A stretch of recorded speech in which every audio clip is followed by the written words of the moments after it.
প্রতিশ্রুতি দিয়েছেন যে দুর্নীতির বিরুদ্ধে জিরো টলারেন্স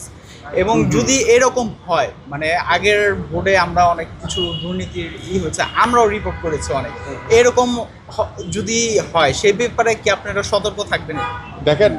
জাতীয় সংসদে এটি নিয়ে ইতিমধ্যে আমি কথা বলেছি যে বিগত 17 বছরে যে ক্রিকেট বোর্ড, পাশাপাশি গত 1.5 বছরে ক্রিকেট বোর্ডে যারা ছিল তাদের বিষয় নিয়ে অনেকাংশেই অনেক মানে কমপ্লেন আকারে অনেক কিছুই আমাদের কাছে এসছে এবং ইতিমধ্যে আমি বিষয়টি দুর্নীতি দমন কমিশনের সাথে কথা বলেছি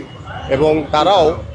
আমার মনে হয় যে এই কাজটি করে যাচ্ছে, সো দ্যাট আপনারা সময়ের ভিতরেই জানতে পারবেন। এবং আমরা চাই যে প্রত্যেকটি দুর্নীতিরই বিচার হোক, কারণ ক্রিকেট বলেন, ফুটবল বলেন, স্পোর্টস বলেন, অনেকের ধারণা রয়েছে যে এখানে দুর্নীতি করলে কোনো কিছু হবে না, বাট আমরা চাই যে ভবিষ্যতে স্পোর্টস অঙ্গনেও দুর্নীতির মুক্ত আমরা করতে চাই এবং সেই দুর্নীতি মুক্ত করার জন্য